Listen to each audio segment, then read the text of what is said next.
नहीं दिन था तो आपने property. Good afternoon, this is Rajan the deal maker. आज वापस आ गया हूँ आपके लिए एक और मेहमान लेकर, जिनका नाम है मिस्टर नीरज जुनेजा।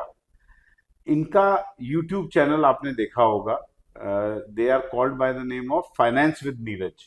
तो मैंने इनसे अभी ऑफ द कैमरा पूछा कि आपको इंट्रोडक्शन देने के लिए क्या लाइन मैं बोलूं, तो उन्होंने कहा where there is finance there is Neeraj.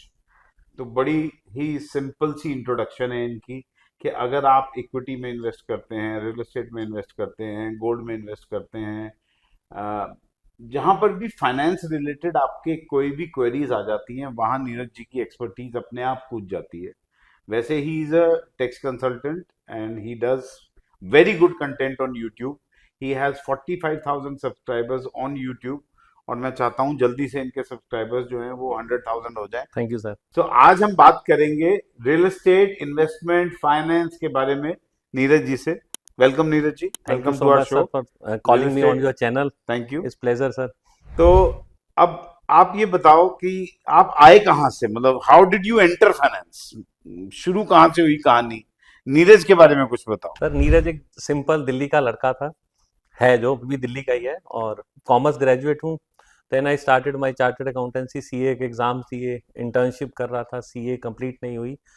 Finance से जुड़ा हुआ था, हम आर्टिकलशिप कर रहे थे। Then I did my law from okay Delhi University. Okay तो फाइनेंस के साथ जुड़ा रहा। सरस्वती के हम उपासक थे, तो लक्ष्मी जी तो उसके साथ साथ ही साथ चली। साथ ही तो चली। सरस्वती जी की कृपा रही और धीरे धीरे फाइनेंस में लोगों के साथ जुड़ता गया। पिछले 28 साल से इस फाइनेंस से जुड़ा, वेरी क्योंकि good, 28 balance years. Sheets, VAT, GST, income tax, ये सब देखा बड़े पास से। तो फाइनेंस तो अंदर ही आ गया, और कॉमर्स से हैं तो ऑब्वियसली फाइनेंस को बड़े पास से देखा है। ओके। बहुत सारे उतार चढ़ाव देखे। तो ऐसे नीरज का जन्म तो माँ बाप ने किया था, लेकिन वो फाइनेंस विद नीरज वाला जन्म वो ऐसे वो प्रोफेशन में ऐसे कर दिया। हुआ।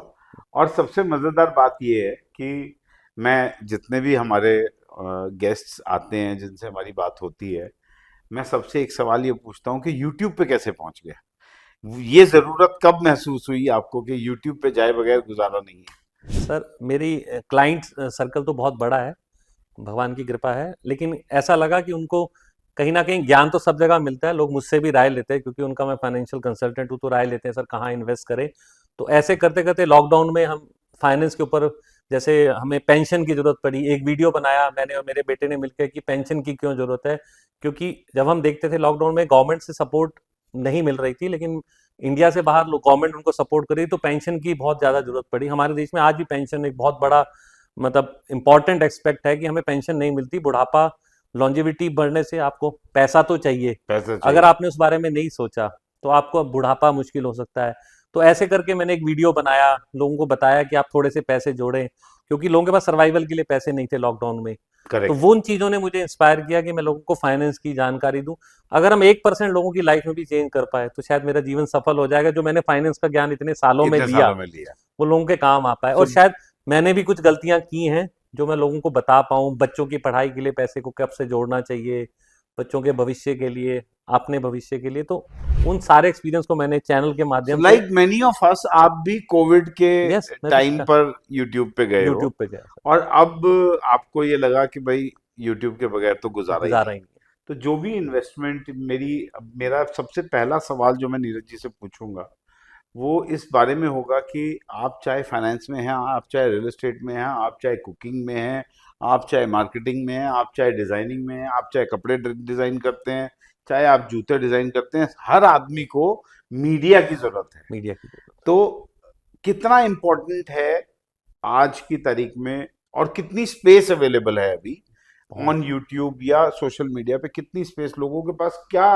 अपॉर्चुनिटी अवेलेबल है जो आपने पिछले कुछ टाइम में फेस करी होगी? सर एक तो वाइडर रीच है, बिजनेस एक्सपेंड होता है। मेरे पास बहुत बिजनेस इंक्वायरीज आती हैं जिनको कन्वर्ट भी कर पाते हैं, जो शायद वाइडर रेंज थी। मैं ऐसा नहीं है कि मैं इंटरनेशनल लेवल तक टैक्सेशन का काम करता हूँ, लेकिन उससे ज़्यादा मुझे जो रीच डिजिटल मीडिया से मिली, और आप जो इन्फॉर्मेशन दे रहे हो वो ऑथेंटिक है, स्टडी करके देते हो, तो ऑब्वियसली लोग ढूंढते हैं, हम भी ढूंढते हैं। कई बार हम गूगल करते हैं which is the best thing, मैं बेस्ट रियल एस्टेट कंसल्टेंट ढूंढूं तो मेरे पास आपका नाम आएगा जैसे। तो हर आदमी को बेस्ट चाहिए, करेक्ट। और प्लस वो उसकी पीछे की मतलब उसकी जर्नी को भी देखता है। हाँ, तो तो वो वो एक जर्नी, क्रेडिबिलिटी भी क्रेडिबिलिटी भी बिल्टअप मैटर हुई करती होती है। है। तो आज की डेट में अगर आपको डिजिटल मीडिया के बिना बिजनेस एक्सपेंड करना बहुत मुश्किल है, क्योंकि हमारा देश ज्योग्राफिकल भी बहुत बड़ा है। यस, अगर आपको, मैं दिल्ली में बैठकर अगर मुझे साउथ में काम करना है तो डिजिटली मैं इजीली पहुंच सकता हूँ, करेक्ट, तो ऐसे नहीं पहुंच सकता, या मैं कितनी टेली कॉलर्स कर लूंगा। और इसमें क्या होता है कि जो क्लाइंट है वो भी हमारे तक पहुंच सकता है। सर्च करता हूँ मैं, क्लाइंट तक पहुंचूं, तो ये डबल सर्च इंजन हो गया। Double search, I can reach you, you can reach you me. Can reach, तो यस, ये बहुत इंपॉर्टेंट है, और जो लोग डिजिटल पे नहीं है, मैं उनको जरूर सजेस्ट करूंगा कि डिजिटल प्लेटफॉर्म पे जरूर जाएं। यस, वेबसाइट तो बहुत छोटा माध्यम है, आपके पास जो ज्ञान है बहुत से लोगों को नहीं पता। टायर 2 टायर 3 सिटीज हैं जहां पर लोगों को पता ही नहीं है कि ये चीजें भी हैं अवेलेबिलिटी। तो आप अपने ज्ञान को जरूर दें और उनको ये अपॉर्चुनिटीज दिखाएं। ऐसा नहीं है कि कोई विदेश, आज आईफोन 16 लॉन्च होता है तो क्यों, कैसे पता लगा? ये सब आईटी की वजह से हुआ, डिजिटल से हुआ। डिजिटल नहीं से, तो पहले हमें पता ही नहीं होता था, वहां से लॉन्च होने के 1 महीने बाद इंडिया में लॉन्च होता था, तब तक लोगों को पता ही नहीं था। जस्ट बिकॉज ऑफ आईटी, ये जो डिजिटल डिजिटली। प्लेटफॉर्म की वजह से पहले हमें पहले जब सोशल मीडिया नहीं था, नहीं था।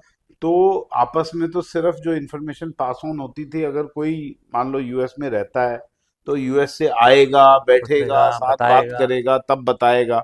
आजकल तो उधर कुछ हुआ और इधर यहाँ सर आपके सामने बिल्कुल है सब कुछ, पैरेलल लॉन्च होता पैरेलल है। लॉन्च हो रहा है सब कोई कुछ। ब्रांड है, जारा कुछ भी करता है, उसका वहां लॉन्च होता है, यहाँ भी यहाँ होता है। सब कुछ पैरेलल हो गया। एलवी का कुछ होता है, वो यहाँ भी होता है, हाँ, क्योंकि हम डॉट कॉम से जुड़ गए हैं। डॉट कॉम से जुड़ और गए। इन्फॉर्मेशन इतनी हो गई है, अब जैसे आजकल नवरात्रा चल रहे हैं, आज हम सुबह ही बात कर रहे थे आपसे कि नवरात्रा में इतनी चीजें होगी, हम तो आलू और वही खाते थे, हाँ, लेकिन आज डिजिटल मीडिया ने मुझे बताया कि इतनी चीजें और भी खाई जा हाँ, सकती हैं, कितने तरीके की डिशेस बन बन सकती हैं, सकती है। कितनी यस, रेसिपीज हैं।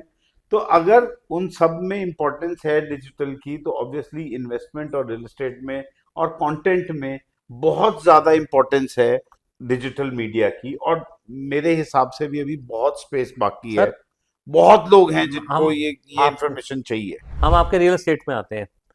दिल्ली में रहते हो, मुझे नहीं पता होगा कि कौन सा अच्छा प्रोजेक्ट आ रहा है अगर करेक्ट, डिजिटल मीडिया पे ना देख पाऊँ।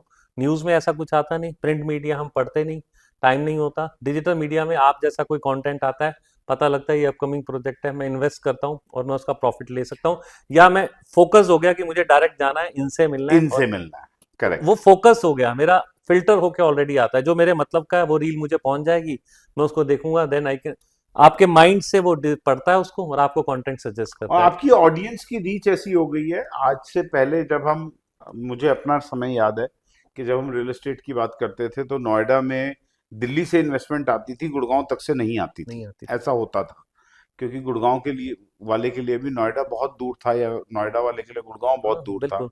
और आज अभी मैं अपनी बात बता रहा हूँ, हमारी कंपनी इस वक्त बैंगलोर, पुणे, हैदराबाद, हर तरफ रियल एस्टेट बेच रही है। और पुणे की अगर मैं बात करता हूँ तो पुणे में जो टोटल सेल है उसका 20% सेल कम्स फ्रॉम दिल्ली।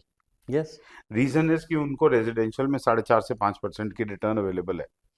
अब जब रेजिडेंशियल में वहां 4.5 5% की रिटर्न अवेलेबल है, तो वो रिटर्न तो दिल्ली वाला भी चाहता है ना। चाहता है। सो ऑडियंस की रीच दूर तक हो गई है। आप चेन्नई में प्लॉट लेना चाहते हो, आप दिल्ली में बैठे उस प्लॉट के बारे में पता कर रहे हो। आप गुजरात में कोई चीज लेना सर चाह रहे हो, गोवा बहुत अपकमिंग गोवा, मार्केट है, मुंबई। मुंबई, गोवा में आपने इतने रियल एस्टेट में लोगों को हेल्प की है, जी, जो पहले पॉसिबल नहीं था। पहले मेरे पॉसिबल नहीं पेरेंट्स के था। पास गोवा में प्लॉट लेने की सोच कि कौन जाएगा, हाँ, कैसे कौन मेंटेन देखेगा। होगा। जैसे हिल्स में आप दे रहे हो, अभी प्रोजेक्ट्स आप कर रहे हो, हाँ, तो हिल्स में कैसे हो पा रहा है? वो जस्ट ऐसे ही हो बिकॉज पा कि रहा मैं आप तक पहुंचा, और मतलब आप हर बजट में प्रॉपर्टी प्रोवाइड है। कर पा रहे हो। एब्सोल्युटली। अब आपकी एक्सपर्टीज क्योंकि टैक्सेशन पर है, मेरा एक सवाल आपसे है कि इन्वेस्टमेंट या real estate investment to be specific में टैक्स बेनिफिट्स क्या हैं? ये एक सवाल ऐसा है जो हर रियल एस्टेट कंसल्टेंट भी जवाब नहीं दे पाता। नीरज जी दे पाएंगे। सर देखिए, ये एक सेक्शन 10 इन्होंने पहले से ही इंटरेस्ट ऑन होम लोन दिया हुआ है, ये बहुत अच्छा बेनिफिट है। अभी भी हमने रिटर्न्स फाइल की, तो जिनके पास ओल्ड रिजीम था और उनके पास इंटरेस्ट ऑन होम लोन था, उनको टैक्स का बेनिफिट मिला। चाहे वो 30% में थे तो 60,000 का टैक्स बेनिफिट मिला। पहला तो अगर मैंने कोई घर लिया है जो सेल्फ ऑक्यूपाइड है, उस पर 60,000 रुपये मैंने बचाए इंटरेस्ट पे। इंटरेस्ट पे। और एटीसी में अब लोगों का रुझान बहुत कम हो गया है, क्योंकि म्यूचुअल फंड्स और बड़े ऑप्शंस आ गए हैं। लोग एलआईसी या दूसरी चीजों में नहीं करते अनलेस अनटिल आपके पास ट्यूशन फीस का बेनिफिट है। तो 1.5 लाख का बेनिफिट एटीसी में भी मिला। तो ओवरऑल आपको 3.5 लाख रुपीज ईयरली, एक तरह से आप जिस घर में रह रहे हो तो आप उसका रेंट पूरा फ्री हो गया, प्लस आपने टैक्स बचाया। तो करेक्ट। जिनके पास हमारे पास होम लोन की बेनिफिट थी, वो तो हमने उनको ओल्ड रिजीम में फाइल किया। तो अगर मेरे पास प्रॉपर्टी है और मैंने उसको लोन पर लिया है और उसमें मैंने रह भी रहा हूँ, तो मेरे को ये बेनिफिट होता है। ये तो बहुत बड़ा बेनिफिट है कि ऑलरेडी आप एक प्रॉपर्टी पे 3.5 लाख रुपए कमा चुके हो, आप उसमें रह रहे हो। ठीक। अब आ जाते हैं जो नया टैक्स, जो शॉर्ट टर्म कैपिटल गेन या लॉन्ग टर्म कैपिटल गेन पे इन्होंने अभी जो 12.5% किया है, अगर आप लॉन्गर वर्जन में जाएंगे तो जितना प्रॉपर्टी एप्रिशिएट कर रही है, आप जैसे अच्छे कंसल्टेंट से राय लेकर अगर मैंने कोई प्रॉपर्टी ली है और लॉन्गर होराइजन है मेरा और मैंने उसको बेचा, तो उसमें जो प्रॉफिट आया वो आप उसको कैलकुलेट करेंगे ना, तो आपको जो कैपिटल गेन का डिफरेंस है ना वो बहुत ज्यादा नहीं लगेगा। 12.5% से आप बहुत आगे निकल बहुत जाएंगे। आगे निकल जाएंगे। अगर आप इंडेक्सेशन को चेक करेंगे, इंडेक्सेशन और उसमें, क्योंकि जितनी प्रॉपर्टीज है हमारे इंडिया में, व्हाइट ब्लैक का बहुत डिफरेंस खत्म हो गया है, तो ज्यादा नहीं, बिल्कुल नीट एंड क्लीन बिजनेस हो नीट गया। एंड क्लीन बिजनेस है। और आप भी सेफ चाहते होगे कि मैं कहाँ रखूं और कैसे करूं, क्योंकि you are generating income by 30% paying your tax, तो आपके पास है ऑलरेडी। जब आप प्रॉफिट बना रहे हो और रियल एस्टेट बहुत तेजी से बूम कर रहा है, वो एक बुकिश नॉलेज अब हो गई है, गूगल पे भी है कि 4 to 5% मिलता है, कमर्शियल में 7 to 5%, लेकिन रिटर्न इससे कहीं ज्यादा है। तो वो जो 12.5% की आप कैलकुलेशन लगाएंगे ना, वो भी कुछ नहीं रह जाएगी जब आप रियल एस्टेट की बात करेंगे। तो इंडिया में अभी भी ये 12.5% कुछ नहीं है। रियल एस्टेट एक बहुत अच्छा ऑप्शन है। टैक्सेशन तो आपको सपोर्ट ही करेगा कि आप और इन्वेस्ट करें, पैसा कमाएं, क्योंकि आई थिंक सरकार भी चाहती है कि आप इन्वेस्टमेंट करें, क्योंकि और आप इंफ्रास्ट्रक्चर पे इन्वेस्ट होगा, रियल एस्टेट में इन्वेस्ट होगा, तो वो वैसे भी फॉर ओवरऑल ग्रोथ भी बहुत अच्छा है। सर, इंडिया ऐसी मार्केट है जो चाइना के बाद सेकंड नंबर पर सबसे ज्यादा इंफ्रास्ट्रक्चर के मामले में ग्रो कर रही है। जैसे एक हाईवे पास होता है, उसके आसपास का एरिया डेवलप हो जाता है। अगर लकीली आपके पास कोई इन्वेस्टमेंट है उसके आसपास, तो वो मल्टी फोल्ड्स में बढ़ वो आप एक एग्जांपल बता रहे थे ना अपने। हाँ, मेरे एक नोन है, क्लाइंट है, हमने मानेसर में एक प्रॉपर्टी ली जिसकी कॉस्ट थी 5 करोड़ रुपीस। केएमपी का एक्सटेंशन रोड पास हो गया, the property in a single day it becomes 25 crore. मतलब आप कोई भी इन्वेस्टमेंट कर लो, एक 5x हो गई, 5x हो गई। और उनको समझ नहीं आ रहा कि मैं 25x का करूं क्या, ये 25 करोड़ का क्या करूं भाई, अभी इसकी कोई इन्वेस्टमेंट ऑप्शन नहीं है। तो ऐसा कुछ भी नहीं है। मार्केट कभी, अगर आप म्यूचुअल फंड या शेयर्स में इन्वेस्ट करते हैं, 5 गुना नहीं करेगा और इतने शॉर्टर स्पैन में। और बेस्ट पार्ट, में अभी सर से बात आपसे कर ही रहा था कि प्रॉपर्टी के पेपर है, रात को सिर के नीचे रख के सो जाओ, सराहने के नीचे रखो और सो जाओ, ये क्रैश नहीं करेगा। जैसे अभी मार्केट क्रैश कर रहा है, लोगों के बीपी बढ़े हुए हैं, ऐसा रियल एस्टेट में नहीं होगा। एप्रिशिएट ही करता है, आपका कैपिटल सेफ है। तो और एप्रिशिएट नहीं भी करता है तो वो एक फिजिकल एसेट आपके पास रखा हुआ है, वो कहीं नहीं जा रहा है, आपके घर में है वो, और आप उसको संभाल के रख सकते हैं। लिक्विडिटी आसान है। आप बैंक में प्लेज कर सकते हो, आपको बिजनेस में, मतलब एक तरह से आपका वो बेटा है, हाँ, आपको घर का बच्चा है, आप उसको बैंक में प्लेज करो, बिजनेस एक्सपेंशन कर लो, आपको शादी करनी है, प्लेज करो, ले लो। हाँ, तो आपके पास एक तरह से घर में एक मेंबर है, आपका प्रॉपर्टी जो है, और आप बच्चों को भी इनहेरिट कर सकते हो। कभी बोलते हैं ना, यार मेरे दादाजी की वो हवेली है, देखो वो हवेली इतने 100 करोड़ में बिकी, क्योंकि इनहेरिटेड प्रॉपर्टीज भी बहुत ज्यादा आपको मुनाफा देती हैं। करेक्ट। जिन लोगों ने प्रॉपर्टी, जैसे कई बार हम ग्रेटर क्लास की बात करते हैं, कहते हैं वहां पर 1-1 लाख रुपए में प्लॉट मिलते थे, अब तो 1 लाख में वहां पार्किंग स्पेस भी नहीं मिलता, लोगों ने ले लिए। मतलब दिल्ली एनसीआर में, गुड़गांव में, नोएडा, जब आपके बता रहा हूं, तो property is a wonderful investment option. इसकी रिटर्न को कोई माप नहीं सकता, पैरामीटर नहीं है इसको मापने का। आप ये कहना चाह रहे हो कि अगर हम gold, stocks, equity, mutual fund, property, अगर हम इन सबको कंपेयर करें तो आप नंबर 1 रियल एस्टेट को दे रहे हो। Exactly.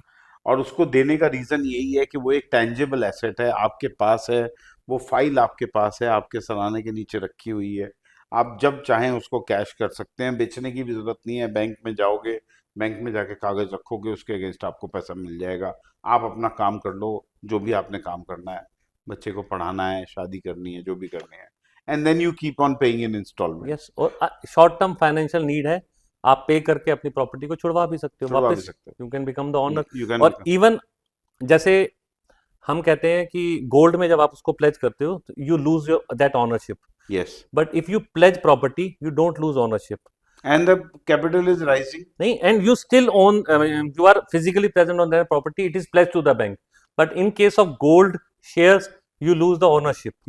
Ownership. Yes. In anything you lose the ownership. If you मतलब कार एक ऐसी है which is not a tangible asset, पर कार ऐसी है कि वो कार आपके पास होती है, लेकिन आप ओनरशिप है, लेकिन वो वहां पर है, लेकिन वो डेप्रिशिएट कर रही है, प्रॉपर्टी डेप्रिशिएट नहीं करती, तो प्रॉपर्टी एप्रिशिएट कर रही होती है। यस, और आप उस पे अगर मान लेते हैं कि हम उसे प्लेज करके 9% रेट ऑफ इंटरेस्ट पे अगर हम लेते हैं, लैप ले लेते हैं, या हम उसको बैंक में ओवरड्राफ्ट फैसिलिटी, अगर आप उस पे 9% दे रहे हैं और अगर आपकी प्रॉपर्टी 25% एप्रिशिएट की, तो बैंक कैन नॉट क्लेम कि लाओ जी एक्स्ट्रा प्रॉफिट कमाया हमें दे दो। करेक्ट, तो ऐसा नहीं है। तो प्रॉपर्टी की जितनी बात की जाए उतनी कम है। उतनी कम है। और मैं अब ऑलमोस्ट 30 ईयर्स हो गए मुझे प्रैक्टिस है, मैंने ऐसे लोगों की प्रॉपर्टी देखो ना जो इन करोड्स में जा चुकी है, जो कभी ली थी उनके दादाजी ने। और शेयर्स भी आप इक्का दुक्का ही ढूंढ सकते हो जिन्होंने इन करोड़ क्योंकि शेयर्स इंसान बेच देता है, यस क्योंकि जैसे ही उसमें थोड़ा सा प्रॉफिट देखता है, वो थोड़ा सा लालच हमारे पेशेंट मन में आता है, तो हम बेच देते हैं, हम उसको रख के रख नहीं बैठ नहीं सकते, नहीं पाते। पाते। क्योंकि ये एक ऐसी चीज है जो आपके घर में रखी है, आप बटन दबा के नहीं बेच सकते हो, इसलिए ये आपके साथ जुड़ी रहती है। और आई थिंक एक और जो फैक्टर है शायद प्रॉपर्टी के साथ, कि प्रॉपर्टी के साथ कुछ दिल लग जाता है, शेयर्स के साथ वो दिल नहीं नहीं लगता। लगता, तो वो इमोशनल अटैचमेंट होता है इमोशनल अटैचमेंट हो जाती है कि मेरा घर है, मेरा। या मेरी दुकान है, या मेरी बिल्डिंग और है, या हमारी अपब्रिंगिंग भी ऐसी हुई है ना कि एक हाँ, अपना घर, अपना घर, कहाँ जा रहे हो, अपने घर जा रहा हूँ। अपने घर जा रहा हूँ। हाँ, हाँ, तो वो एक होता है, हम जिस अपब्रिंगिंग हमारी हुई है, तो हम इंडियंस इमोशंस के साथ जुड़े हैं। हमारी धरती माँ है, हम्म, हम उसको बोलते हैं, गोल्ड को नहीं बोलते हैं मेरी माँ है, हाँ, करेक्ट, तो धरती को ही माँ बोलते हैं, क्योंकि करेक्ट, उसने हमें, वहीं से फसल उगती है, वहीं हम रहते हैं, हमारी पूरी जर्नी लाइफ की वहीं से होती है, वहीं खत्म होती है, वहीं खत्म फिर होती उसी है, मिट्टी में फिर मिल उसी में जाते हैं। मिट्टी मिल हाँ, जाती तो है, करेक्ट, करेक्ट, इसीलिए इसकी बड़ी इंपॉर्टेंस है हमारी लाइफ में, जब हम इंडियन जोग्राफिकल उसमें रीजन में रहते हैं। करेक्ट, अब लोग तो पूरे वर्ल्ड में आप सबको कराते ही हैं इन्वेस्ट पूरी कराते दुनिया हैं। में। तो तो अगर इन्वेस्टमेंट, जैसे हम रियल एस्टेट की इन्वेस्टमेंट की बात कर रहे हैं, अगर हम बात कर रहे हैं उसमें शॉर्ट टर्म रेंटल और कई नए एस्पेक्ट आ गए हैं। आप अभी मेरे से कुछ डिस्कशन कर रहे थे कि हिमाचल में लोगों ने कुछ इस तरीके की इन्वेस्टमेंट हाँ प्रॉपर्टीज बनाई हुई हैं, जहां से बहुत कम वैल्यू पर और बहुत ज्यादा रेंट आ रहा है। थोड़ा सा लाइट उसके ऊपर डालोगे कि किस टाइप की, क्योंकि जो लोग जानते हैं वो तो सिर्फ इतना जानते हैं कि रेजिडेंशियल पे 2.5% से 3% की रिटर्न आती है, कॉमर्शियल पे 5.5 से 7% की रिटर्न आती है। बट आज की मार्केट में तो बहुत सारी ऐसी चीजें आ गई हैं। तो कुछ ऐसी चीजें जो आप हिमाचल में बता रहे थे। Sir, basically my mother belongs to JNK। तो जैसे ओके। मैं जम्मू में देख रहा था कि कश्मीर एक अच्छी अपकमिंग मार्केट है, हिमाचल मेरे इन लॉज हैं, तो पालमपुर या इस साइड में हिल एरियाज में, शिमला से ऊपर जब चले जाओ तो वहां पर कैफेज आ गए हैं। ओके। आप और मैं जब ट्रैवल करते हैं, हम किसी न किसी अच्छे कैफे पे रुकते हैं। हम्म। जब हम जम्मू से आगे जाते हैं टुवर्ड्स श्रीनगर, तो वहाँ भी बड़े अच्छे कैफेज ऑन रोड है। वो कैफेज बड़े, मतलब अगर आप बाय कर पाते हो, वो चलो डॉक्यूमेंट्स पे अभी नहीं जाते, अगर आप उसको ले पाते हो, आप उसको जब लीज करते हो, तो जो उस पर रिटर्न है सर, वो 15% से भी ज्यादा है। और वो ओके। कैफेज हमारे नॉर्थ इंडियंस वहाँ जाकर कैफेज रन कर रहे हैं, दिल्ली के लोग जाके वहां दिल्ली के रन रह कर कर रहे हैं, रहे हैं। और ओके। वहाँ पर यंगस्टर्स हैं, बहुत प्यारे बनाए हुए उन्होंने, और उसमें शॉर्ट स्टेज की भी उन्होंने फैसिलिटीज दी है। मतलब मैं आपको बताऊं, पालमपुर में तो ऐसा होता है, कैफे है जहां हम जाते हैं, रिवर साइड से, ब्यूटीफुल कैफे। उसका जो मेन्यू शुरू होता है इवनिंग वाला, वो 6 o'clock शुरू होता है, जबकि कैफे को रात को 11 बजे तक उनका सारा स्टफ 9 o'clock तक खत्म हो जाता है। खत्म हो जाता है। और बहुत अच्छा उन्होंने माहौल बनाया है, बहुत अच्छा। मतलब रेंट भी they are paying very good rent on that property, और जिस जो ऑनर है वो भी बहुत अच्छा रिटर्न दे रहा है। ये एक प्रॉपर्टी का नया एस्पेक्ट है। और आप भी कुछ बता रहे थे सर, उस पर कुछ हाँ, बताइए। उस शॉर्ट टर्म रेंटल का वही जो हम बात कर रहे थे, कि आज की तारीख में प्रॉपर्टी सिर्फ रेजिडेंशियल और कमर्शियल रिटर्न पे नहीं रह गई है। अगर आप हॉस्पिटैलिटी वाली साइड पे चले जाते हो, जैसे हम अपना एक प्रोजेक्ट अयोध्या में बना रहे हैं, जहाँ पर हम 2.5 एकड़ में करीबन 280 स्टूडियो अपार्टमेंट्स बना रहे हैं। 280? स्टूडियो ओके, अपार्टमेंट बना वेरी रहे गुड। हैं, जिसमें हम 10% की लीज गारंटी दे रहे हैं। लेकिन वो लीज गारंटी तक लिमिटेड नहीं है। बात बात है क्योंकि जो रिटर्न हमें हॉस्पिटैलिटी में मिलती है, वो पब्लिकली अवेलेबल इंफॉर्मेशन इसलिए नहीं थी, क्योंकि कोई भी आदमी जो होटल का कमरा नहीं खरीदता था, स्टूडियो अपार्टमेंट नहीं खरीदता था, जो भी एक लाला जी थे वो पूरा होटल खुद बना लेते थे और 20, 25, 30% की रिटर्न खुद खाते थे। अब ये ऑप्शंस अवेलेबल होते जा रहे हैं। जैसे हम वहाँ जो स्टूडियो बेच रहे हैं, वो बेच रहे हैं 10% lease guarantee plus 50% revenue sharing, मतलब विच एवर इज हायर पर। तो वो रिटर्न जो बैठेगी वो करीबन 15 से 18%। जैसे आप ये पालमपुर वाली साइड कह रहे हो कि अगर आप कैफे की लैंड परचेज करके उस पर कैफे डेवलप करके रेंट पे देते हो, तो your return is between 14 to 18%। Similar, अगर मैं अयोध्या में स्टूडियो अपार्टमेंट बेचता हूँ, तो return is between 14 to 18%। Very good. See, these are new, this is the new real estate. ये हॉस्पिटैलिटी का जो वो पार्ट है, रिटेल का सेक्शन है, जो आज तक नॉर्मल पब्लिक को अवेलेबल नहीं था। वो तो मकान खरीद के 2.5% लेके खुश थे। और लेकिन 35 lakh is a very small small amount. Amount, ऐसा नहीं है कि आप 35 लाख 40 लाख रुपए की इन्वेस्टमेंट यहाँ नहीं करते हो। जैसा मैंने कहा कि आज की तारीख में इन्वेस्टमेंट को दूर तक करना पॉसिबल हो गया है, टेक्नोलॉजी ने बहुत आसान कर दिया है। उसके बाद अगर आप उस पर 15 से 18% की रिटर्न ला ये भी रहे हो इंस्पेसिव, बहुत बहुत बढ़िया। तो that is a very good mutual return. Fund में भी हम यही बोलते हैं, म्यूचुअल फंड में भी और यही लेकिन उसकी गारंटी नहीं है, है, उसकी कोई गारंटी नहीं। गारंटी नहीं है। यहाँ गारंटी भी है और लोन सबसे अवेलेबल है सर इसमें? लोन अवेलेबल है। अरे वाह। और सबसे अच्छी बात यह है कि वही बात है, पेपर पेपर लेके आराम से सो जाओ, फिजिकल रजिस्ट्री पेपर्स है, आर देयर सिंपल है, आपकी चीज है, ताला चाबी है, सब कुछ आपका एंड है। You can still use that, you can actually stay there for stay there 7 for days some in a days. Year for free और उस आप प्रॉपर्टी में। और भी एक दो ऑप्शंस और बता रहे थे ऐसे, जैसे अब जो एयरबीएनबी। जो कॉमर्स इसी तरीके के ऑप्शंस हम, मतलब क्योंकि जैसे मैंने बताया कि हम जो प्रॉपर्टी बेचते हैं वो पैन इंडिया बेचते हैं, तो उसी तरीके से एक बहुत इंपॉर्टेंट है कि अगर आप फिर भी यही कहते हो कि नहीं मेरे को तो रेजिडेंशियल में ही इन्वेस्ट करना है, तो इस वक्त Pune is a very good option, जहां पर आपको 4.5 5.5% तक रेजिडेंशियल प्रॉपर्टी पे रिटर्न मिल जाती है। Very good. और कुछ ए लिस्टर डेवलपर्स हैं जो सिर्फ दिल्ली या आउटसाइड इंडिया बोलते हैं, आरओआई बोलते हैं, रेस्ट ऑफ इंडिया बोलते हैं, कि जब पुणे मार्केट का प्रोडक्ट वो पुणे में ना बेच के पुणे से बाहर बेच रहे होते हैं तो उसको बोलते हैं रेस्ट ऑफ इंडिया मार्केट से आ रहा है। अच्छा, रेस्ट ऑफ इंडिया मार्केट के लिए उन्होंने पेमेंट प्लान भी बहुत अच्छा बनाया होता है, 1585 मतलब या 2080, मतलब आप 20% अभी पे करो, 80% ऑन पोजेशन। अच्छा, ये पुणे का मार्केट का जो प्रोडक्ट होगा वो पुणे में ये पेमेंट प्लान अवेलेबल नहीं होगा, अच्छा, लेकिन आरओआई के लिए अवेलेबल होगा, रेस्ट ऑफ इंडिया के लिए अवेलेबल होगा। अच्छा, और आरओआई भी अच्छा है। और आरओआई भी अच्छा है, तो हाँ, तो वैसे आम भी आरओआई के लिए है, आम रेस्ट के ऑफ आम इंडिया के गुठलियों लिए के दाम। गुठलियों के दाम। Very good. सो बहुत इंटरेस्टिंग ऑप्शंस हैं आज की तारीख में जो रियल एस्टेट में नए डेवलप हो रहे ये हैं। मुझे भी पहली बार पता लगा कि पुणे में ये है, जो मतलब जस्ट लाइक हम एनआरआईज हो गए, हमें ये हम एनआरआईज हो गए, एनआरआईज हो गए, हमें प्रिविलेज मिल रहा है। क्योंकि उनको पता है कि जो मार्केट, जैसे मैंने कहा टेक्नोलॉजी की वजह से आज हम यहाँ बैठ के बॉम्बे पुणे हाईवे पे हमने प्लॉट्स बेचे। खपोली एक जगह है, वहां पर करजत एक जगह है, जिसमें 52% प्लॉट दिल्ली एनसीआर में बिका है। Very good. मतलब टोटल 900 प्लॉट थे जिसमें से 52% प्लॉट दिल्ली एनसीआर के लोगों ने लिया। मतलब दिल्ली एनसीआर में अगर कोई इन्वेस्ट करना चाहता है तो he can reach out to you, definitely, है ना, और you can help. If you want to invest in real estate anywhere in India they you can reach us. And you have experience, मैं बताना भूल गया, सर को 30 years plus का experience है, 24 years 24 इयर्स का। सर वो एड ऑन होता है, ऐड ऑन होता है। आई बिलीव इन अब वो कंपाउंडिंग। अब वो दिनों में वो कंपाउंडिंग हो गया। आई बिलीव इन कंपाउंडिंग, अब अगर दिन एक रात दिन काम पास करते। होता है तो साथ में यस, 2 साल जुड़ जाते हैं। 24 प्लस इयर्स का एक्सपीरियंस है, और कोई ऐसा एरिया नहीं है जहां इन्होंने लोगों को इन्वेस्ट नहीं कराया और रिजल्ट्स नहीं दिए अक्रॉस द ग्लोब।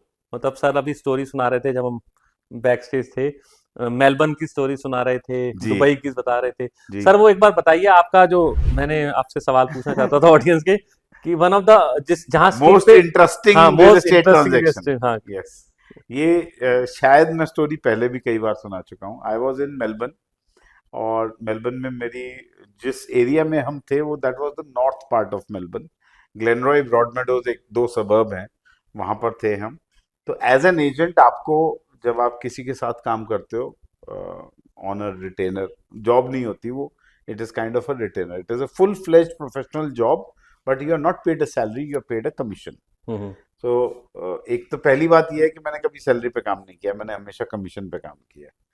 तो वो जब आपको एक एरिया दे देते हैं 2,500 के करीब, 2,500-3,000 घर दे देते हैं कि ये आपका फार्म एरिया है, आपने इसको कल्टीवेट करना है, यही लोगों से दोस्ती करनी है, उन्हीं के मकान बेचने हैं, सब कुछ उसी एरिया में करना है जो कुछ भी करना है।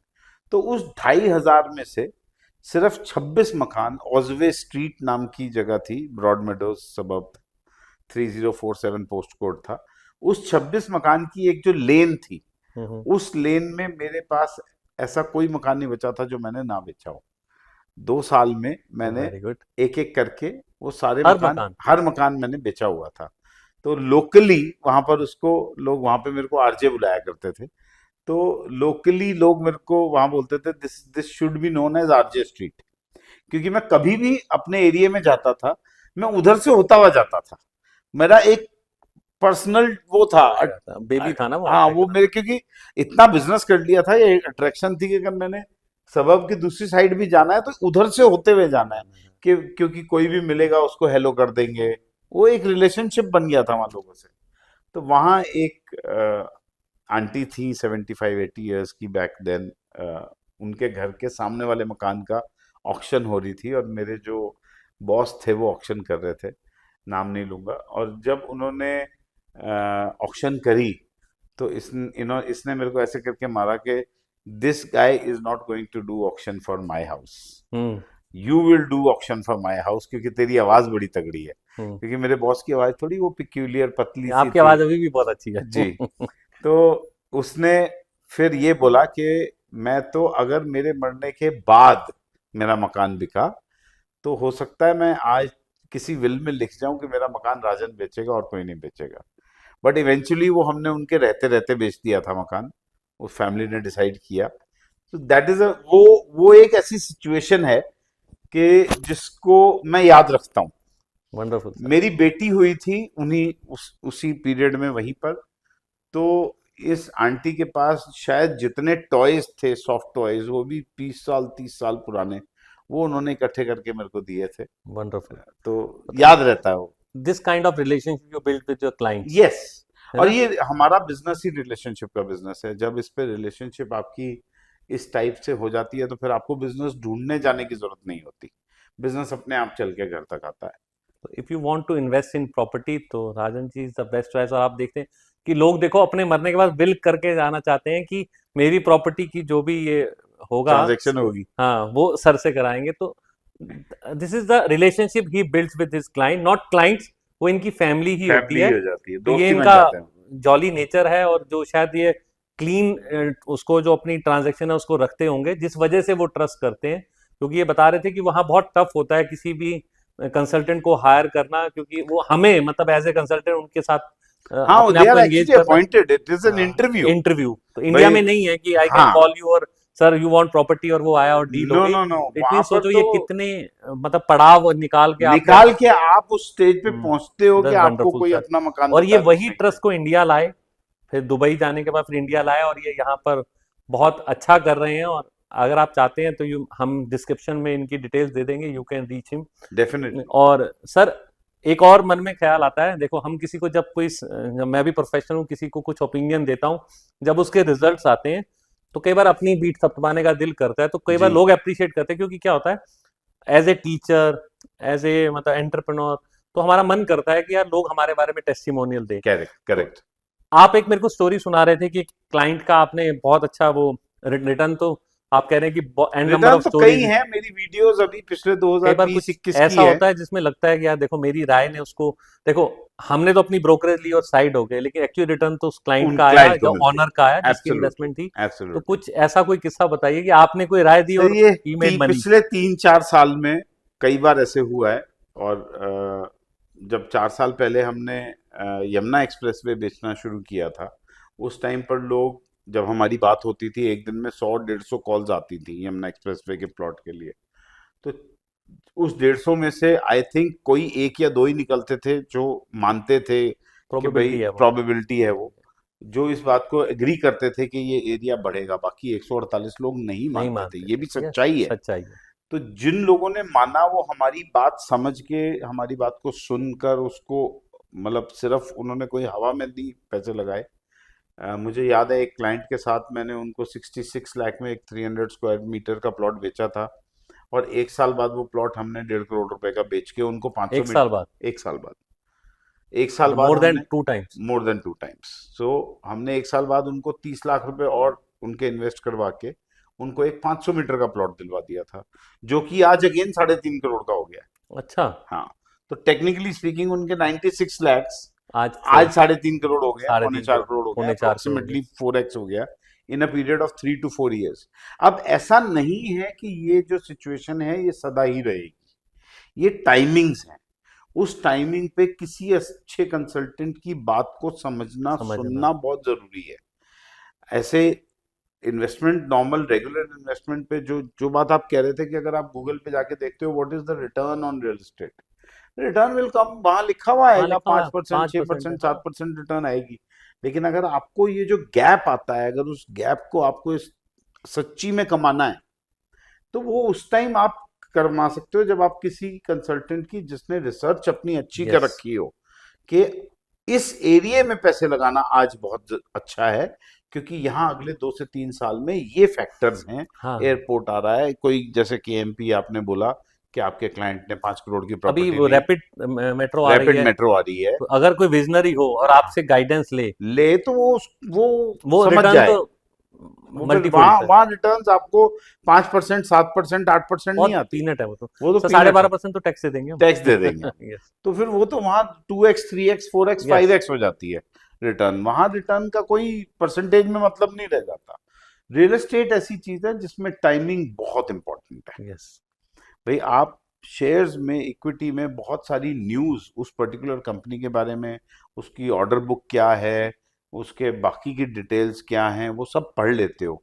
रियल एस्टेट में तो आप सिर्फ कंसल्टेंट की रिसर्च के ऊपर क्योंकि डिपेंड वो करते गवर्नमेंट के बहुत क्लोज रहता है कि आने वाले क्या प्रोजेक्ट्स हैं, क्या हो। नोटिफिकेशन आ रहा है, एब्सोल्युटली, हम लोग नहीं रख सकते। आप डे टू डे रूटीन में आपको नहीं पता लगता, वो कंसल्टेंट का काम है काम है, पूरा और दिन ये रिसर्च आपकी रखना। रिसर्च है, हाँ, तो that's why a real estate consultant is needed. क्योंकि आप दैट कई इज बार, why real estate consultant is necessary. हाँ यस, अदरवाइज तो प्रॉपर्टी खरीदना आज बहुत आसान आप हो खुद गया। गाड़ी लेके निकल जाओ, वो टेंट हाँ, लगे होते हैं, हाँ, हमने देखा है। हाँ, लेकिन सही गाइडेंस, सही प्रोजेक्ट, ये कंप्लीशन पे जाएगा नहीं जाएगा, इसकी प्रीवियस हिस्ट्री क्या है। एब्सोल्युटली। आप इसी तरीके आप कहीं भी जाएंगे, आपको कंसल्टेंट, और कंसल्टेंट की, मेरे हिसाब से कोई भी कंसल्टेंट से जब भी आप मिलते हैं, आपको उसकी रिसर्च पर कोई डाउट नहीं होना चाहिए, अन, जब तक वो आपको पूरी रिसर्च एक्सप्लेन ना कर सके।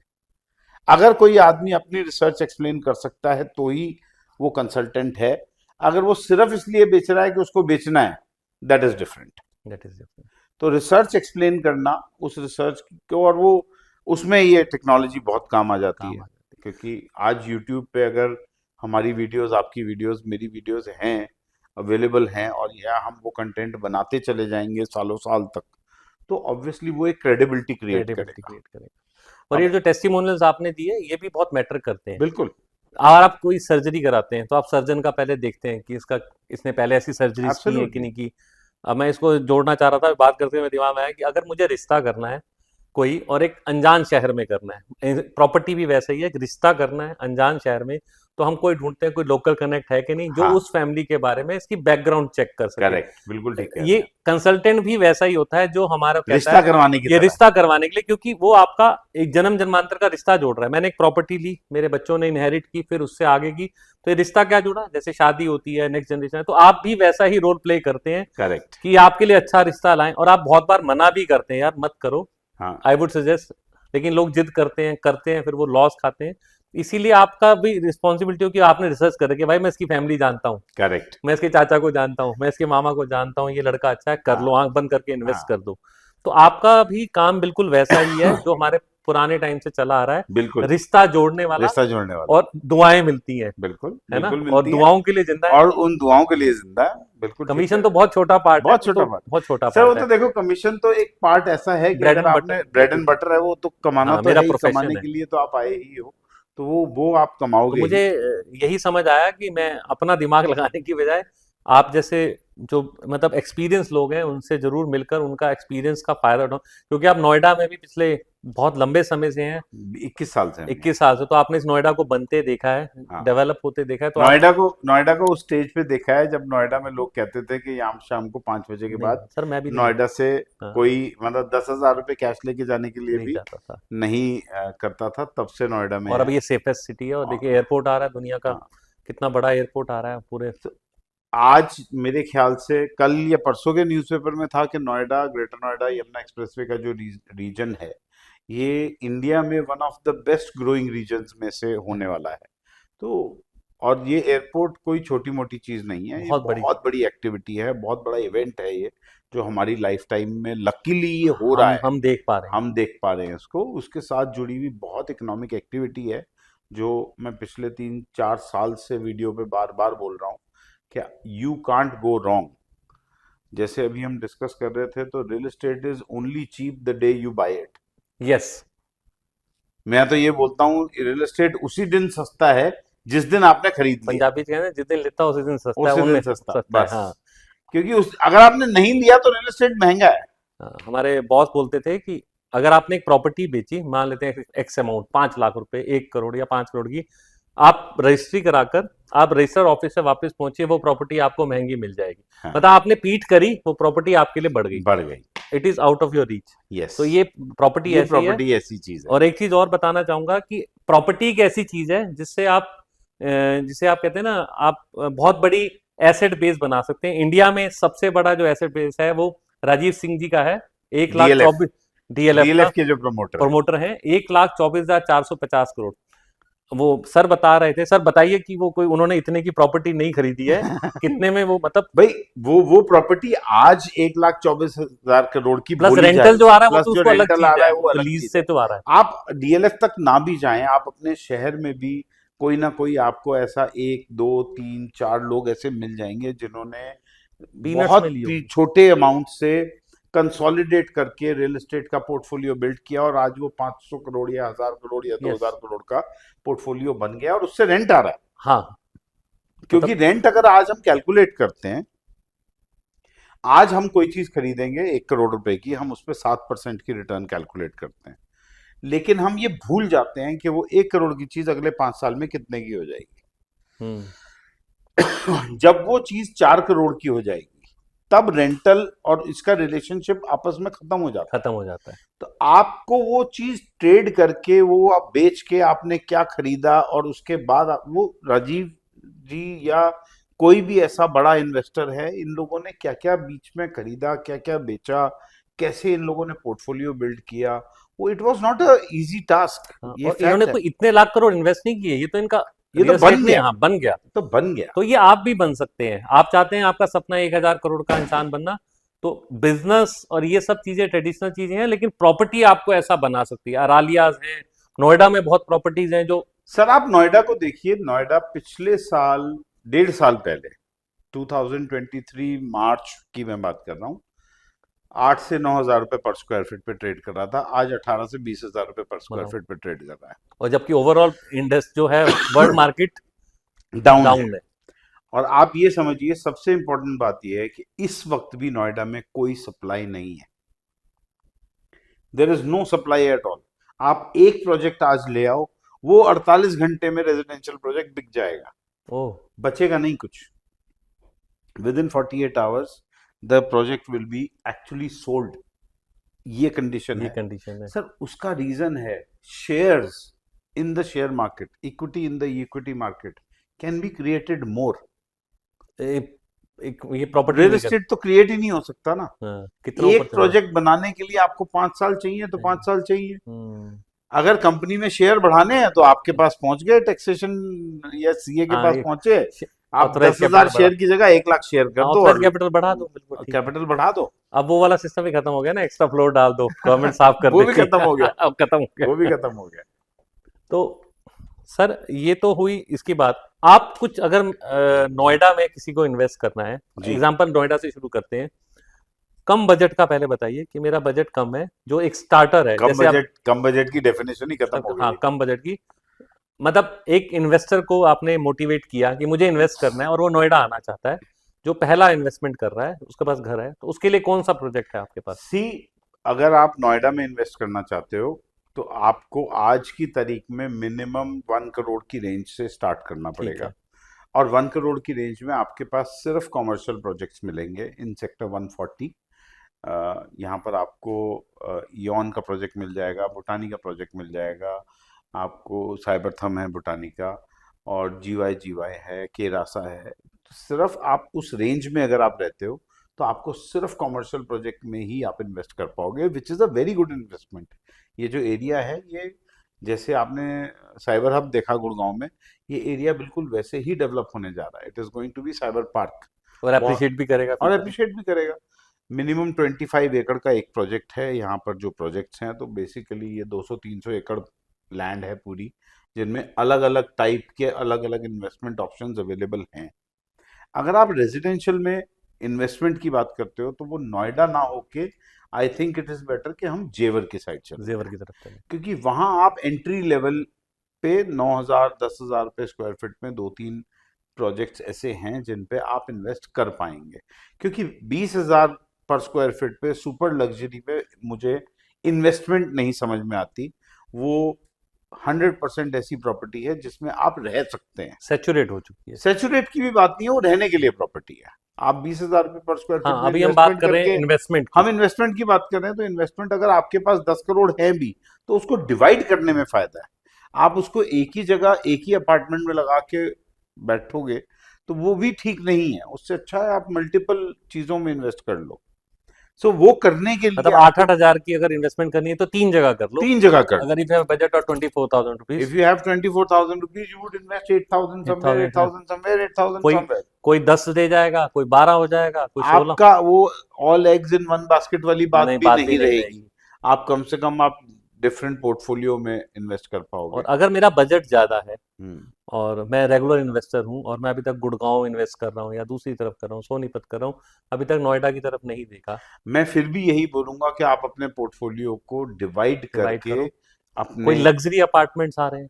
लग्जरी अपार्टमेंट्स बहुत सारे हैं। M3M is a luxury apartment, Godrej जार्डेनिया इज अ लग्जरी अपार्टमेंट, और गोदरेज में जो इन्वेस्टमेंट हुई है अभी जो हुई है, आई थिंक 40-50% इन्वेस्टर्स ही हैं वहां पर, क्योंकि एक्चुअल यूजर जो है वो अगले 3 से 4 से 5 साल में यहाँ आ जाएगा। रीजन बीइंग, अगर एक्सप्रेसवे की बात करोगे आप, नोएडा एक्सप्रेसवे की, ये नोएडा एक्सप्रेसवे आज आपको 17,000 18,000 16,000 पे दिख रहा है, ये 35,000 में भी नहीं मिलेगा। नहीं मिलेगा। क्योंकि जितने आईटी के ऑफिसेज इस हाईवे पर आने वाले हैं बिकॉज ऑफ द एयरपोर्ट, क्योंकि एयरपोर्ट पे जाके तो लॉजिस्टिक बिजनेस डेवलप होगा, लेकिन आईटी डेवलप होगा नोएडा एक्सप्रेस जैसे वो द्वार अपने हमारे दिल्ली एयरपोर्ट से गुड़गांव डेवलप हुआ, यस, तो सेम इसके साथ होगा। सेम इसके साथ होगा। अगर क्योंकि आप इसकी कनेक्टिविटी दिल्ली एयरपोर्ट से के भी पास जाओगे तो वहां आपको लॉजिस्टिक कंपनीज ज्यादा मिलेंगी, आपको वेयर हाउसिंग कंपनीज मिलेंगी, जैसे महिपालपुर में है। जैसे महिपालपुर में हैंडलिंग कंपनीज मिलेंगी, वो एयरपोर्ट के पास मिलेंगी। और जितना आईटी डेवलप हुआ वो सोना रोड पे डेवलप हुआ, आपकी, मैं नाम ही भूल गया, जहाँ भी वहां डेवलप हुआ। अब ये जो नोएडा, ग्रेटर नोएडा एक्सप्रेसवे है, ये आईटी हब, आईटी हब पर। माइक्रोसॉफ्ट यहाँ लैंड ले चुका है, इन्फोसिस यहाँ ऑलरेडी आना शुरू हो चुका है, 2 बिल्डिंग्स में प्रेजेंस हो गई है इन्फोसिस की। टीसीएस ऑलरेडी पूरा सेक्टर जितना बड़ा ब्लॉक बना रहा है।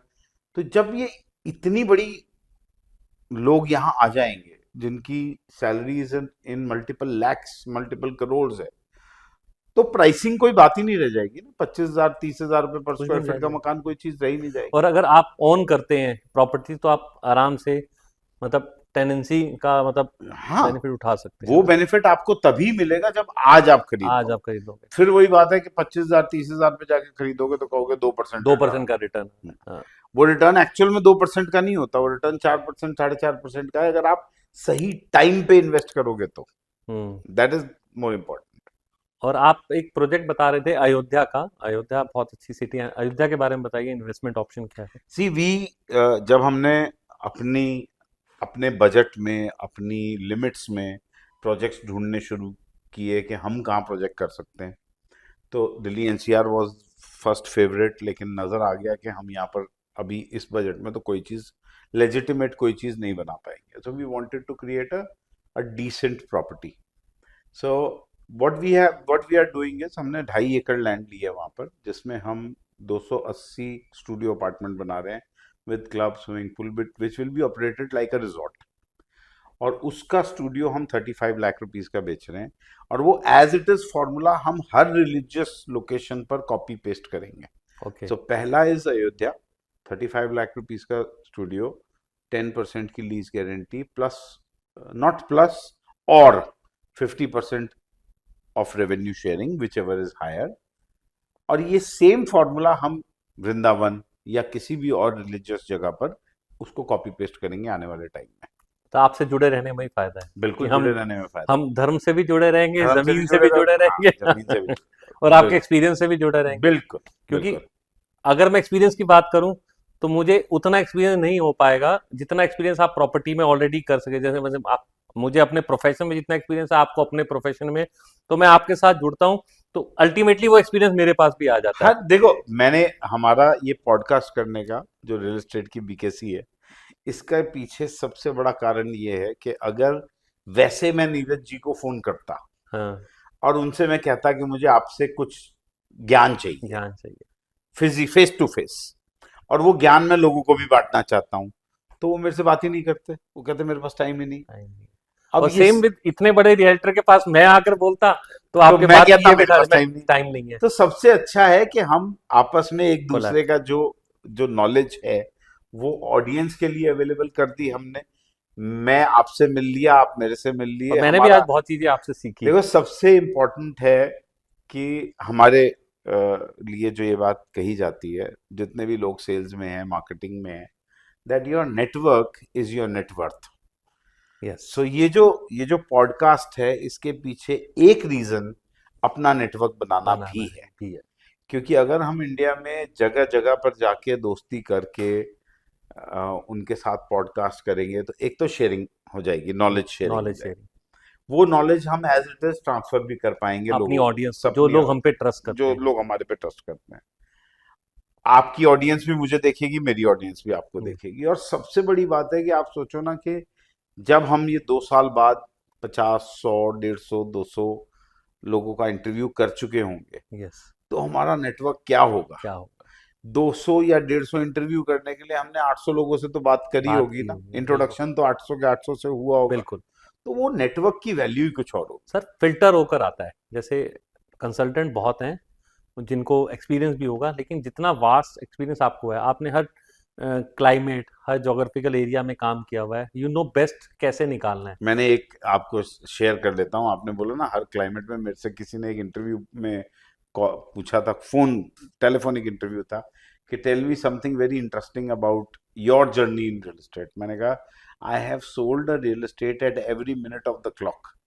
यस, अच्छा। तो मतलब घड़ी का जो भी एक मिनट है, हर मिनट में मैंने प्रॉपर्टी बेची मतलब हुई है। इंडिया में रात के 12 है, लेकिन कहीं दिन था तो कहीं आपने प्रॉपर्टी तो बेची क्योंकि है। जब मेलबर्न में थे तो वहां तो रात को भी डील क्लोज हो रही होती थी। रियल एस्टेट में ऐसा होता है ना कि होता अगर है, आज डील क्लोज होनी है तो रात को करनी ही है। करनी है। तो फिर समय नहीं देखते, 12 बजे, 1 बजे, 2 बजे, 3 बजे, दैट्स 4 बजे। वंडरफुल। ये तो बहुत कम लोगों की जीवन में होता है कि उनके पास इतने इतनी मेमोरीज हैं कि अगर हम पॉडकास्ट चलाएं तो शायद कई दिन तक चलेगा, चलता अगर रहेगा, चलता चलता रहेगा, रहेगा। नेवर एंडिंग होगा। हम्म। आप क्या चाहते हैं कि आपको हम बताएं रियल एस्टेट के बारे में, आपकी नॉलेज बढ़ाएं, तो आप जरूर कमेंट सेक्शन में बताइएगा, हम दोबारा पॉडकास्ट करेंगे। हमें अच्छा लगेगा आपको वो जो नॉलेज आपके आप चाहते हैं, आंसर्स देने में, आपके यस। आंसर्स देने में। आप चाहते हैं हम लाइव आए, हम लाइव भी आने को तैयार हैं कि आप 101 हमसे सवाल पूछें, हम आपको जवाब दें। आप जो पूछना चाहते हैं, आप कहाँ इन्वेस्ट करना चाहते हैं, जरूरी नहीं आप इनसे इन्वेस्टमेंट करवाएं, आप नॉलेज ही ले लीजिए कि आप इन्वेस्ट कर रहे हैं, आप कहीं स्टक हो गए, तो हम इनका डिस्क्रिप्शन में डिटेल देंगे, आप कमेंट्स में हमें जरूर लिखें।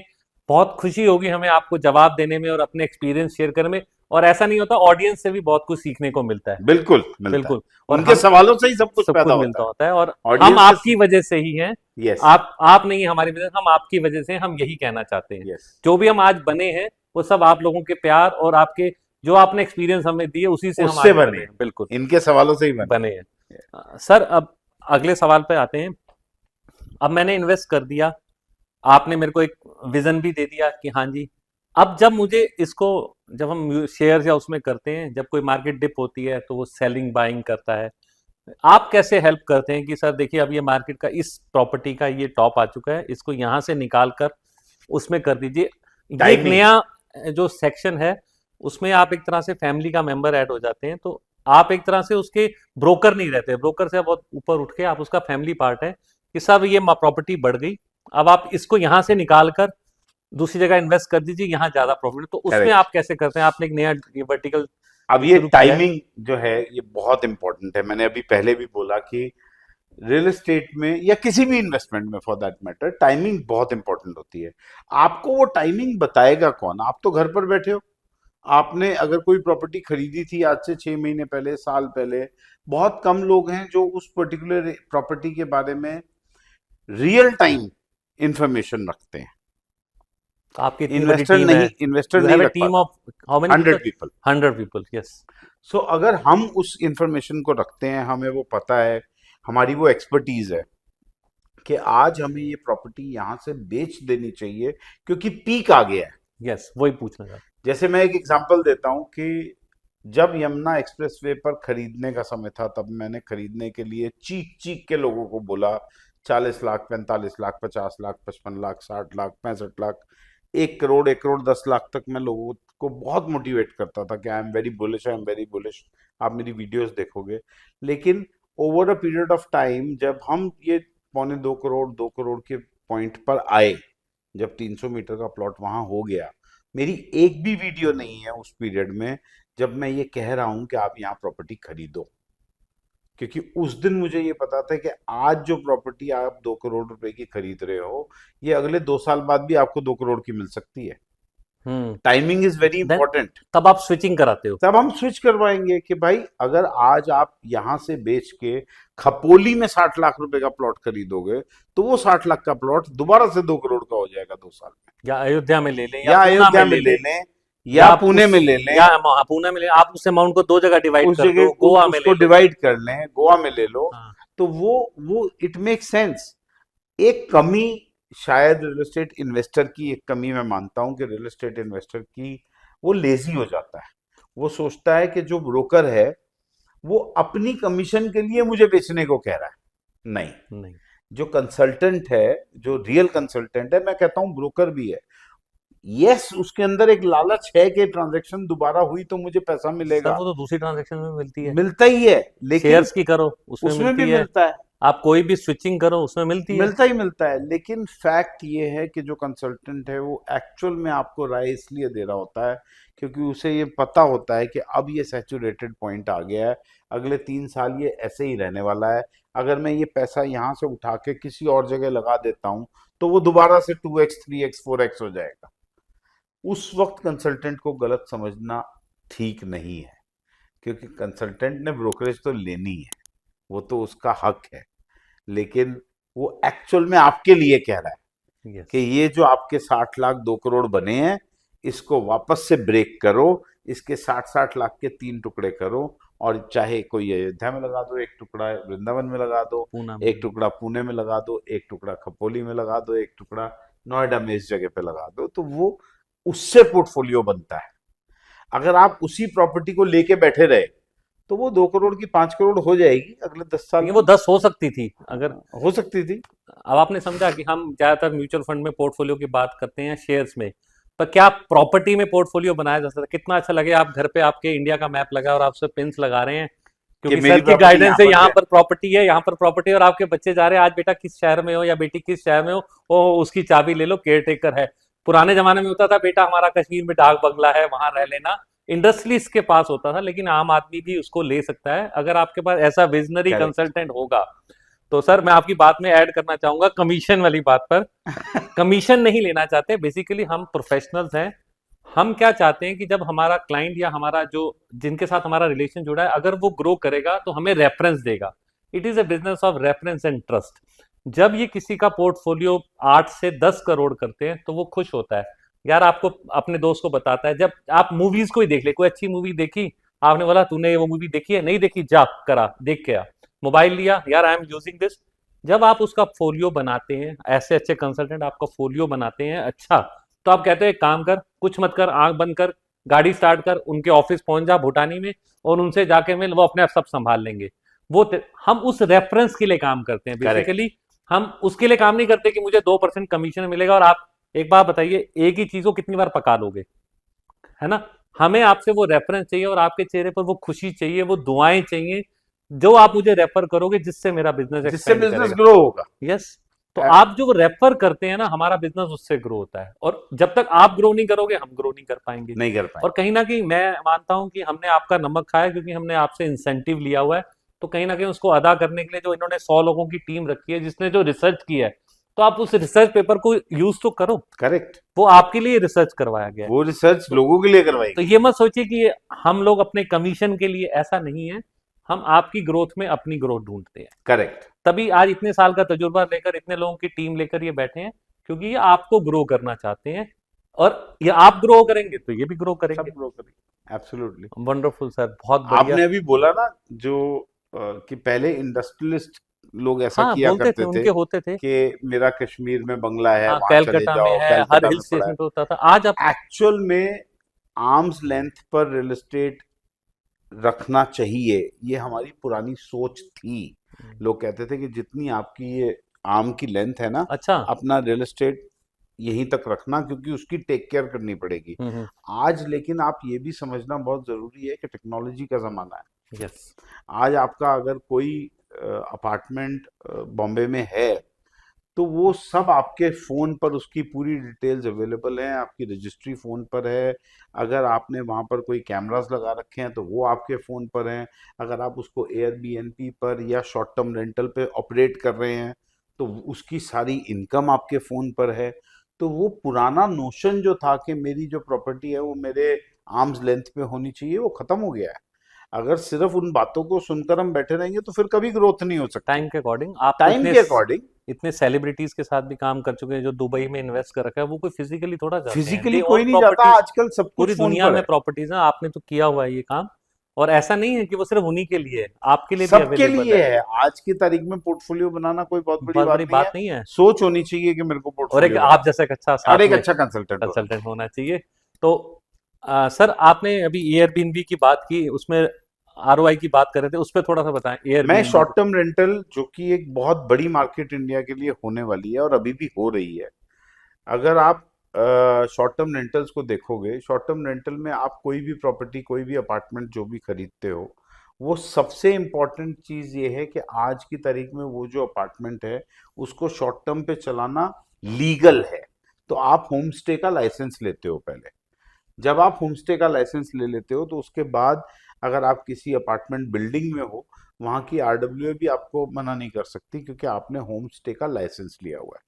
ऑब्वियसली जो आरडब्ल्यूए के अपने नॉर्म्स होंगे कि आप इतने बजे के बाद गेस्ट को एंट्री नहीं दे सकते, ऐसा नहीं कर सकते, वो जो लोकल नॉर्म्स होंगे वो आपको फॉलो बट करने सम पड़ेंगे। Some guest prefer that things. हाँ। कुछ तो लोग प्रेफर करते हैं। तो जो नॉर्मली होम स्टे पर प्रॉपर्टीज चलती हैं, आज सिर्फ एयरबीएनबी नहीं, कई सारे पोर्टल्स हैं जिस पे चलती है, उस पे जो रिटर्न है वो 15 से 25% तक ओह है। Wonderful. 15 to 25%। Short term rental is one of the most growing business in India. Sir वो अभी बात कर रहे थे हम वीडियो में, एयरबीएनबी और वो लॉन्ग स्टेज वाले, short term. Short term. Yes short sir, term please उसके जिसको बारे आप लॉन्ग टर्म कहते में। हो। मैं लॉन्ग टर्म कहता हूँ। आप लॉन्ग टर्म इसलिए कह रहे हो क्योंकि अगर आप 1 दिन 2 दिन 3 दिन से ज्यादा रुक रहे हो तो आप उसको लॉन्ग टर्म मान रहे हो, एक्चुअल में उसको शॉर्ट टर्म बोलते हैं। इन्वेस्टमेंट ऑप्शन के बारे में इसमें बताओ थोड़ा सा, कि हमें नहीं पता ज़्यादा। एयरबीएनबी ऐसे पता है कि किसी की प्रॉपर्टी है वो एयरबीएनबी पे चढ़ाता है, मैं कैसे उसको ओन कर सकता हूँ? Okay, there are there are two ways of running a business through short term. एक, कि आप उस प्रॉपर्टी को ओन करते हो और उस प्रॉपर्टी को आप एयरबीएनबी या एयरबीएनबी के जैसी अदर प्लेटफॉर्म्स जो अवेलेबल हैं उस पर आप उनको रन करते हो, तो आपको 15 से 25% का रिटर्न आता है। ये तो डायरेक्ट हो गया कि सिंपल आपकी प्रॉपर्टी है, आपने उसको एयरबीएनबी पे चढ़ाया, आपको 15 से 25% के बीच का रिटर्न पर एनम आपको मिल जाएगा। उसमें जो ऑपरेटिंग है, मतलब एयरबीएनबी से आपको बुकिंग लेना, आगे उस गेस्ट को ठहराना, उसकी हाउसकीपिंग, ये सब कुछ आपने खुद किया या किसी से करवाया। अब इसी बिजनेस का एक और बहुत इंपॉर्टेंट रूप है जिसको आर्बिट्रेशन बोलते हैं। आर्बिट्रेशन का मतलब ये होता है कि वो जो प्रॉपर्टी है वो मेरी भी नहीं है। अच्छा। अब वो प्रॉपर्टी किसी की है, मैंने उससे रेंट पे ली और मैंने उस प्रॉपर्टी को रेंट पे लेके ब्यूटिफाई किया, एयरबीएनबी के लायक बनाया कि उस पे एक शॉर्ट टर्म बंदा स्टे कर सके। अच्छा। जब जब वो प्रॉपर्टी आपने, अब आप बन गए operator, now you are a short term rental operator. उसमें भी आपके पास कई ऐसे प्लेटफॉर्म्स अवेलेबल हैं जो आपको गेस्ट ढूंढने के लिए हेल्प करते हैं। कई ऐसे प्लेटफॉर्म्स अवेलेबल हैं जो आपको प्रॉपर्टियां ढूंढने में हेल्प करते हैं। वो उसमें से आप हैं? उसमें से नहीं, हम उसमें से नहीं हैं। हम प्रॉपर्टीज मतलब आर्बिट्रेशन ऐसे नहीं करते हैं, बट मैं आपको बता दूंगा कौन कौन लोग हैं इंडिया में जो कर रहे हैं। This in itself is a big business, क्योंकि आने वाले टाइम में पूरे हिंदुस्तान में होटल रूम्स की शॉर्टेज हो जाएगी। उसको फुलफिल करने के लिए ये शॉर्ट टर्म रेंटल्स एक ही पैरेलल आएगा। पैरेलल ये पैरेलल प्रॉपर्टी की बिजनेस खड़ा काम से होगा, ये बिजनेस पूरी कर। दुनिया में खड़ा होता है। स्पेन में, पोर्टुगल में, मतलब पूरे यूरोप में, दुबई में, सब जगह ये बिजनेस, बहुत बड़े बिजनेसेस और हो चुके हैं रिटर्न बहुत अच्छा है। और रिटर्न बहुत अच्छा है। तो आर्बिट्रेशन भी अपने आप में बहुत अच्छी लेवरेज इनकम है। इन दैट केस ऑब्वियसली आप ऑपरेटर बन जाते हो, हम्म। आप खुद ऑपरेट करते हो, आप खुद उसके गेस्ट को एंटरटेन करते हो, हाउसकीपिंग खुद कराते हो, क्लीनिंग खुद कराते हो, वही इनकम है आपकी। वो सब कुछ खुद करना ही आपकी इनकम है। सो ये दो टाइप का तो do you sell properties which can be we sell converted into we be sell properties Airbnb? Which can be converted into a short term rentals. Airbnb के बारे में सुना है, मैं भी रहा हूँ एयरबीएनबी की प्रॉपर्टीज में। सब और रहेगा। कितना अच्छा लगे जब यू ओन दैट प्रॉपर्टी और इनसे राय लेकर हम वो प्रॉपर्टी ओन करें, और वो हर बजट में मिल जाती हर है। बजट में मिल जाती है। और अगर 25 मेरी लाख कोई रुपए से स्टार्ट हो है जाती है। कितने 25 लाख रुपए से स्टार्ट हो जाती 25 लाख रुपए में आप प्रॉपर्टी के ओनर बन गए, और जब आप उसमें रह नहीं रहे तो वो आपके लिए है। एक रिटर्न इनकम दे रही है, क्रिएट, और अच्छा रिटर्न दे रही अच्छा है। रिटर्न दे। जो हम म्यूचुअल फंड और उसमें ढूंढ रहे हैं वो भी करिए, ये भी करिए, ये एक अच्छा ऑप्शन है। सर से जरूर इस बारे में बात कीजिए अगर आप ऐसी इन्वेस्टमेंट ऑप्शन चाहते हैं। एक और सर आपने बताया शॉर्ट स्टेज हो गया, अब ऐसे पेमेंट प्लान, पेमेंट प्लान मैंने बताया। पेमेंट प्लान बताया। हाँ जी। देखो, जब हम इन्वेस्टमेंट करते हैं तो सबसे इम्पोर्टेंट प्रोडक्ट, उस वक्त सबसे इम्पोर्टेंट चीज क्या है? आपका पैसा। पैसा। जो पैसा आप किसी भी बिल्डर के प्रोजेक्ट में इन्वेस्ट करने वाले हैं, उसमें आपको क्या मिलने वाला है, उस पे ध्यान देना बहुत जरूरी है। सिर्फ ऐसे ही कोई चीज खरीद लेना बहुत जरूरी नहीं है। जैसे इस वक्त particularly during Navratra, during Diwali time, M3M ने एक स्कीम लॉन्च करी हुई है जिसमें उन्होंने नोएडा में पेमेंट प्लान रखा है 24%, अभी 76% ऑन पोजेशन। अच्छा, जैसे पूना वाले रखते हैं ऐसे एम में वैसे for he Noida only. M3M ने अपने नोएडा के प्रोजेक्ट के लिए रखा। तो 24% आप अभी पे करोगे, जिसके ऊपर आपको 24% की एनुअल रिटर्न भी मिलेगी। अच्छा। 24 महीने का आपको मेंटेनेंस फ्री भी उसमें ऑप्शन दिया जा रहा है कि जब पोजेशन हो जाएगा तो उसमें से 24 महीने का मेंटेनेंस जो है वो फ्री रहेगा। और वो सबसे इम्पोर्टेंट क्या है कि वो उसी प्राइस ब्रैकेट में है जिस प्राइस ब्रैकेट में वो 50-50 के पेमेंट प्लान पे बेच रहे थे। उन्होंने कोई प्राइस नहीं इंक्रीज किया, प्राइस वही है, लेकिन सिर्फ आपका पेमेंट प्लान अच्छा है। तो मैंने आपको कहा ना, टाइमिंग बहुत इंपॉर्टेंट है। तो आप कहते हैं कि ये राइट टाइम है एमटीएम के, अगर मुझे नोएडा में इन्वेस्ट करना है तो तो एमटीएम के 2476 पे जाके इन्वेस्ट में करूँ ना। इन्वेस्ट करना है। जब कल को वो इन्वेंट्री बेच चुके होंगे तो वही चीज 50-50 पे बेच रहे होंगे। जितने में आज आप 500 स्क्वायर फीट खरीद सकते हो, उतने ही पैसे में आप 250 स्क्वायर फीट खरीदोगे। इसलिए रियल एस्टेट में टाइमिंग बहुत तो इंपॉर्टेंट है। जैसे ही हमारा वीडियो लाइव हो, आप पहले सर से जरूर कांटेक्ट करें कि इस वाले प्लान में ऑब्वियसली 24% का फायदा वैसे भी होगा। 24% का फायदा वैसे भी होगा। तो यहाँ पर कंसल्टेंट बहुत इंपॉर्टेंट है, शायद हम इतनी डीप तक ना जा पाते। मैं एम को सिर्फ गुड़गांव से ही जानता हूँ या उस साइड में, नोएडा के बारे में नहीं शायद पता। आपको ये भी नहीं पता कि M3M का प्रोजेक्ट एमटीएम का नोएडा में है। प्रोजेक्ट नोएडा में है, यस एग्जैक्टली, बिल्कुल ठीक बोला सर। हाँ, तो और भी जब अपकमिंग प्रोजेक्ट्स आएंगे सर, हमारी ऑडियंस चाहेगी कि आप उनको जरूर बताएं। Definitely definitely. हम और टाइम टू टाइम आपके चैनल पे आके प्रोजेक्ट्स डिस्कस करते रहेंगे। और आप कैसे प्रोजेक्ट्स में इन्वेस्ट करना चाहते हैं वो भी लिखें, तो हम जरूर आपको इन्फॉर्मेशन देंगे और आने वाले प्रोजेक्ट के बारे में जरूर आपको बताते रहेंगे। Definitely thank you so definitely. Much sir, मुझे अपने चैनल थैंक पर यू, बुलाने के लिए और मेरी नॉलेज को इतना एनहेंस करने के लिए। Thank you. और आपके आने का बहुत बहुत बहुत मुझे आज थैंक यू। पता लगा कि इतने छोटे टिकट साइज से भी मैं प्रॉपर्टीज में इन्वेस्ट कर सकता हूँ, और रिटर्न जो 4 5 6 7% का रिटर्न जो दिमाग में था उससे ज्यादा उससे ज्यादा का रिटर्न आ सकता है। आ सकता है। Absolutely. Thank you so much, thank you thank you जी, so much. Thank you. So thank you very much for viewing real estate की बीकेसी विद नीरज जी। आपको जो भी information real estate investment, financial investments, equity के बारे में चाहिए, नीरज जी से या हमारे से आप जब चाहें हमारे मैसेजेस पर डाल सकते हैं। We are more prompt to answer all your question. We are more than happy to answer all the question. Thank you very much.